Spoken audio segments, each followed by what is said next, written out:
Welcome back guys to another one. Well, as winter's approaching, now's a good time to do another one on cobia.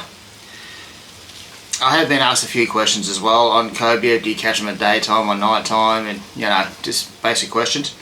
So we'll get to that. I'm going to show you some rigs. Point out that cobia will eat a variety of things, including lures. I've got a couple of lures here. They'll eat most things. They really are a garbage cut. And generally they're not that hard to find if you know where to look in the right time of year, okay? So I'll give you an idea on where to go, on what to look for, some rigs, and then I'll explain how I do it and how I chase some of the big ones. And I'll even put a link in the description down below of a story. I've told a story on how I caught the monster, how I done that, so you get an idea. Okay, well, let's get into it. First of all, winter's coming on. Won't be too much longer now, and the whales will be coming up the coast. And generally when the whales are here is the time I look at for chasing cobia in the middle of winter. Okay, when it's a bit cooler on the east coast. That's when we'll head out. Even though I'm up in Cairns now, I'm still going to go out and chase them around wrecks. I don't know if we get the whales up here in winter. I don't think so. But with the cooler waters, plenty of bait around, I am going to go around the wrecks and try and catch them, see how big we can get them up here. I know you get a lot of small ones. Don't hear of too many big ones up this way, but I am going to give it a crack and see how big we can find them. Anyway, let's just talk general cobia. First of all, they're not hard to find, guys, especially in winter when the whales are about, especially in northern New South Wales. So mid to northern New South Wales up to mid Queensland sort of area. So, okay, middle of East Coast basically. Winter time is a great time. What you want to do is go out and find bait schools. Cobia won't be far away from bait. They really won't. They're a garbage cut. Doesn't matter if you're in the like 12 fathoms in close, like off the Gold Coast, or you're out wider in 50, 60, 80 metres. Cobia are all over the place, from top to bottom, shallow to deep water. They're all over the place. We've caught them out over the shelf. They seem to go everywhere. They don't really care on where they are, as long as there's food. So look for bait schools, and if you know some areas that hold bait, like down off the Gold Coast where I'm from, we have certain areas that hold a lot of bait. And those areas over winter, best place to start. Go catch the bait there. Go there, make sure the bait is there, catch the bait there, put the bait back down. It really is, that's it. It's not that hard. I'll explain the rigs. Okay, the second thing, up and down the east coast, there are a lot of wrecks off the east coast of Australia. Cobia love wrecks. Wrecks hold bait. Now, cobia love wrecks. If you know where there's some wrecks, fish off the wrecks. Believe me, the cobia will be there at some stage. And tide changes do actually help. Like if you're fishing wrecks near river mouths or bay mouths or entries or something, tide changes do help. I found the bottom of the low tide last couple of hours run out tide a really good time to chase cobia. Because I know some wrecks close to river mouths and they seem to bite in the last couple of hours run out tide. But out wider, doesn't really matter. They eat when they eat. So wrecks is a good one, and if you're fishing like up around Moreton Bay and in the bay, around the lights. I can't think. You know, your lights where you're travelling, your red and green lights, your markers, channel markers and stuff, they all hold, not all of them, but a lot of them will hold bait, and you will get cobia around them, and fish around them. Use your spot lock and float down some live baits, jig some soft plastics, do some micro jigging. Cobia will respond to all this, especially the smaller fish. The bigger fish, a bit more picky, but we'll get to that. Okay, so now you know basically where. Moon phasing and stuff I don't worry about too much. Generally I keep on saying, guys, if you've got free time, the weather's good, go fishing. Just go. If you wait for the perfect time, perfect day, perfect tide, perfect moon, perfect everything, you're never going to go. You're never going to get out there. So you've got free time, weather's good, go out and have a crack. If the cobia don't bite, maybe the snapper might be on, the dewies might be on, something might be on. Just go fishing. Okay, so perfect day doesn't exist. I do like to fish new moon up to full moon if I can get it. If I can't and the weather's good and I've got free time, I'll go anyway. Just go. Next thing, lures. They'll eat lures. Cobia aren't fussy. Like I said, they're garbage guts. If you're in around wrecks and it's daytime and you've got some baits out or you can't find the baits or something, the baits are there but they're not eating, they're hard to catch, drop some lures down. Go some like big plastics. Something like that with a nice big you know, shad tail. A lot of action in that lure. I wouldn't use the worm hook, I've got that rig for a barra up here, but just put say a 1/2 ounce jig head and a 5 or a 6/0 hook, heavy duty hook in that. Drop it down some shallow over the reefs, wrecks, or even if you're in the bay and next to the markers, something like that. Drop it down and work it through the water column up and down and give it a jig near the bottom or around whatever the depth you find, see bait on your sounder. That will work. When you're out trawling for mackerel and things over at the end of the season, as it's starting to transition from, you know, summer to winter, a lot of people have caught cobia just trawling hard bodies.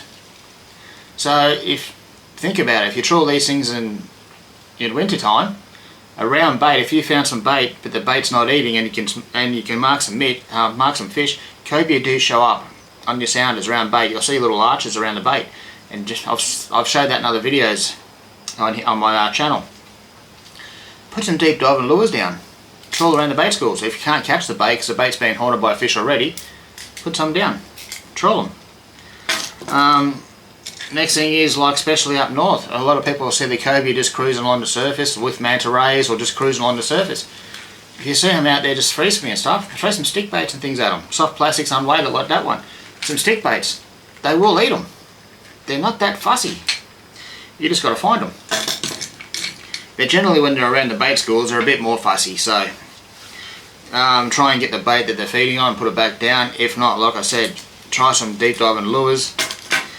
And like I say, I'll tell you in the story, if you go to the story and listen to me cobia story, there was a lot of yellowfin around at that time, and well, they were eating everything. They were in play proportions a few years ago. So what I done was stripped a yellowfin. Yellowfin don't eat yellowfin. Cobia eat yellowfin. Think outside the box a bit. And that once again was on a wreck. Okay? That big boy is on a wreck, but I used yellowfin for bait. I just put a nice big strip of yellowfin down. Garbage cuts. They'll eat everything. Okay, so don't be scared to try a few lures, especially in winter. If you trawl these around, people are thinking nuts, thinking there's no mackerel, but cobia do eat them. I don't know if I'd go the bright colours. I'd go more greens and blues and stuff, and have something looking like a slimy or a yakka, because that's what they're feeding on. And tailor, not so much bright, but just a deep diver to get down a bit near the bait schools. Okay. The next thing is when you're out wider, a lot of guys do catch cobia on just your basic paternoster rigs. So there's your rig. So you got a sloop for your sink on one end, you got 2 hooks and 2 swivels. It's a basic paternoster. You can catch cobia and that sort of stuff. A lot of guys do when they're out wide chasing pearlies and kingfish and things like that. They do catch them on that, but you don't generally catch monsters. Most of the fish you'll hear about on there are like 6, 8, 10 kilo fish. I have heard of a guy who got one about 30 kilo on a paternoster. Apparently there's a hell of a battle, but they did get it. That was in the 36s. Okay. So a little bit of a chat there. Now, my way of doing it, and how I've caught some absolute monsters, 50 kilo, 40 kilo, 30 kilo fish. First of all, I'm going to tell you, I fish dark. I love fishing for cobia at night time. Cobia come out and play at night time. It's good fun. Okay. Second of all, before we get to that, I was going to say, last one, once again, lures, jigs, micro jigs. These do work. Cobia do eat them. Don't be scared to try them around the wrecks and stuff in close. Okay. Now back to what I was saying. I go out and I like to fish in close for cobia, especially over winter. I've got marks for wrecks. I've got a couple of reefs off Surface Paradise. I'm talking about the Gold Coast at the moment. I've got wrecks up north, bait grounds, and even down off Kira there's a place called D-Cell. It's a good place in close to go catch a few cobia, but it's a smaller area to anchor on, and there's always a boat or two there, so it's very hard to actually get on there. But like I said, go out, look for bait balls, bait schools. If you know your area, you know where bait holes, go find the bait. If the bait's there, try and catch it. If you catch it, drop anchor there and wait. My method is wait till the sun starts dropping. Most people will run home if there's no one around you. wait till the sun starts dropping, put live baits down. And how I do it is I have 2 down deep, okay, and I have 2, basically one unweighted and one with a smaller sinker. So I've got 2 down deep, one with like a medium sized sinker or a smaller sinker, so that was sort of, it goes down mid water, and then I have another one unweighted right at the back, just swimming around, doing whatever he's doing. I'll have 4 rods out, different depths, okay, anchored on top of the bait school, because as the sun goes down the bait will go into the reef and hide to get away from the predators, but they're still there. And the way I fish is back to, once again, my favourite all-round rig. Haven't used it up here yet, or much up here, but haven't really been fishing up here yet, is sinker straight on top of the hooks, okay. So there's my Cobia rig. This is the deep one. So that's 80 pound. I usually use a Tiagra line, that's 80 pound Tiagra. That's a 6 or an 8 ball, okay. Then I've got a little bead to the hook, stock standard, snelled hook to another hook, and that's a pair of tenos, because Cobia have got huge mouths. They really have, even a small one's got a huge mouth. So I'd usually run around an 8 to tenos, okay. And whatever bait I can catch live, if I can catch live bait, it's great. If I haven't got live bait, hopefully I've got something fresh, I've got some fillets. If the sun goes down, you're struggling to catch live bait, put a small hook on, with a little bit of pilly or something, float it down through the water column, in close, especially in southeast Queensland area, you'll generally catch pike. Cobia eat pike, they don't mind pike. And if a pike don't get eaten by a cobia, you probably hook a dewey, they like pike. All these fish are on the close reefs, and they're all usually around bait balls, bait schools. So I'll have this rig, I'll have, most of the time usually a yak or a slimy on it, sometimes a tailor. I will drop this down so it's about 1 metre off the bottom. If it hits the bottom, then I wind up a couple of turns, so it's about 1 metre off the bottom. Put it in the rod holder, in gear. That's it. Make sure my drag's set, so when the fish hits it, the rod will load up, there'll be enough pressure on there to hook the fish, but the fish can run and he won't break the rod. I have had a gentleman not long ago do that. He was fishing next to me and he thought he'd lock his drag up. The rod went, oops. Yeah, that didn't last, that wasn't very good. That was up here too. I didn't get that on camera, that was a shame, that was funny. Okay. I can't remember that. That was funny, that one. He wasn't happy, but it wasn't an expensive rod, so we're all good.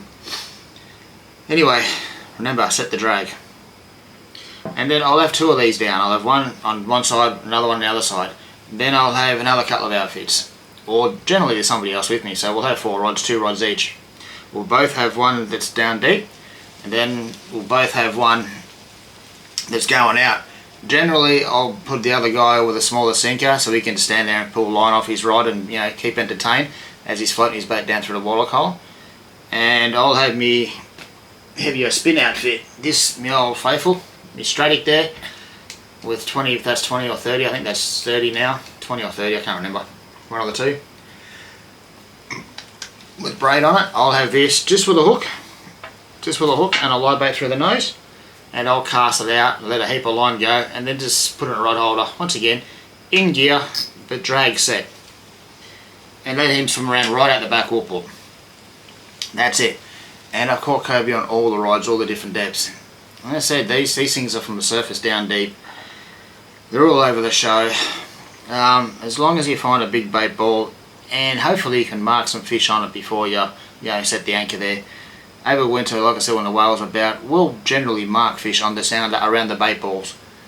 I have done there is another video on my channel about that. You've seen some, I think it's called the Cobia Run. I show you some marks, some Cobia around the bait balls. You will see them on your sounder. They do show up quite clearly, easy to use, easy to read, around the bait. So that's it, that's my main rig.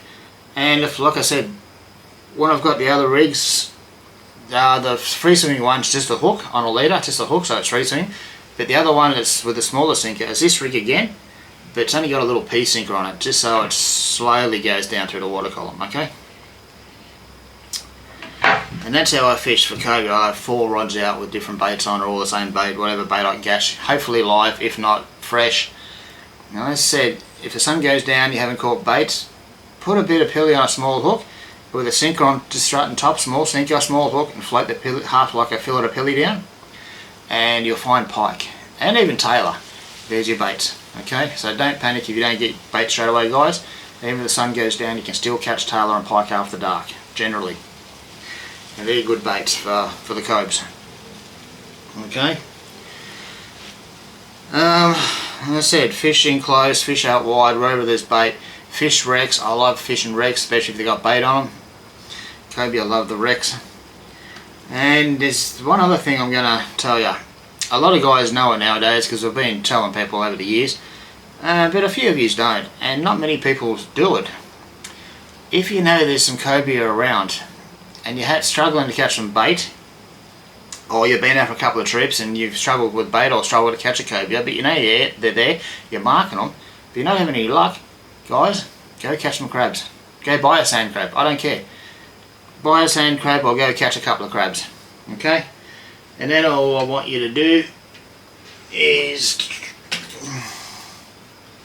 just tie a hook on. So we've got our outfit here.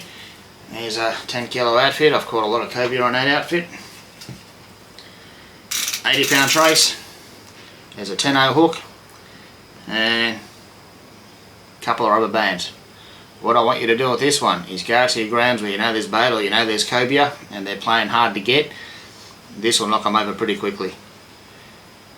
You want to get a sand crab, whole sand crab, uncooked, not cooked. Whole sand crab, uncooked, hopefully fresh, hopefully you caught it yourself. If not, you buy it, just make sure it's uncooked and fresh. Use a rubber band to put it on your hook. So around the hook, around the shell of the crab, and put it on. You just want to hold this crab on with rubber band onto your hook. You don't want to put the hook through the shell or anything. You just want the hook on the top of the shell, crab in here in the rubber band just wrapped around. Okay? Drop it at the back of the boat, over the grounds you know the fish are, and basically go float lining. Stand there with this reel in free spool, just peeling line out, letting the crab go down through the water column very, very slowly. And if there's cobia in the area, I don't care if it's little cobia or a 50 kilo fish, they love munching crabs. If you don't get a bite on the crab, there's no cobia there. There's really not. That's probably one of the deadliest tricks you can do. It's a bit of a pain in the butt to go get the crab, but if you really want to catch a cobia and you want to catch a big one, daytime or nighttime, it doesn't matter, and they're playing hard to get, they're not eating live baits or you can't catch a live bait, put a crab on, just an empty hook, rubber band it, don't put it through the shell, just rubber band the crab on and let it float down through the water column slowly. You will know if there's cobia there, you really will. A little 4 kilo, 6 kilo one will eat it, a 50 kilo one will eat it. It won't matter, they'll all eat a crab. They're crab munch, they love munching crabs. Okay? And before I go and finish this little yarn off, the other thing you can do too that works very well, and a lot of people don't do it, and if you've got a downrigger, you should. Instead of trawl, you go through all the hard work of doing this over summer for mackerel. Why not do the same work over winter and do it for cobia? Trawl live baits for cobia around the bait balls, around the wrecks, in the bays, around the pylons. Put them on a downrigger. You'll see where the bait, same as mackerel, you'll see your sounder, you'll see the bait, you'll know the depth, you'll know how deep to set the ball. 20 metres behind the ball, have a live bait on. Don't worry about wire, you're not chasing mackerel, you don't want wire. Just mono, straight to a hook, put the livey through the nose, tie them around on a downrigger. It is a great way to find cobia. Just slow trawl, daytime or nighttime, once again, doesn't matter. I prefer nighttime, I find bigger fish at nighttime. I think the big boys, really big boys, come out at nighttime. Most of my 30 to 50 kilo fish have come at night. Okay? And they've come off that rig, usually a couple of metres off the bottom. But trawl live baits around. If you don't want to sit still and put baits down, it bores you or you don't want to do that, and you trawl for mackerel with downriggers all summer long, do it over winter. Chase cobia with it. It works. And the bycatch you trawl live baits around a couple of metres off the bottom over winter, around bait balls and stuff, daytime or nighttime, the bycatch you catch is usually snapper. Win-win. Who's going to argue with catching a snapper? It's a bycatch. I'm pretty sure it'll work on jewies too. I haven't personally caught a jewie on a downrigger trawling. I have caught them on downriggers sitting still and using them in high currents, but slow trawling out the reefs, I haven't caught a jewie doing that. I have pulled a few hooks which I think are jewies, but for cobia and snapper, works an absolute treat. I'm pretty sure jewies would have a crack at them too. So you're chasing 3 good quality fish, trawling live baits, a couple of metres off the bottom over winter. Guys, just give it a crack. You want something different to do? And over the snapper closure, people don't know what to do with themselves. Put a bait in a downrigger, go trawling. Catch a snapper, well, release it. You're only getting close anyway, shouldn't hurt the fish. Might hook jewies. Definitely going to hook cobia. Have a crack. Anyway, I feel these tips or ideas will help you out in your cobia adventures. If you do manage to catch any, let me know. If you do hook a monster, I'll be definitely glad to hear it. You can read, you can click the link in the description below and read about my monster and how I caught it. Anyway guys, thanks for listening. Give the video a thumbs up and subscribe if you're not already subscribed, and I'll see you again shortly in the next video.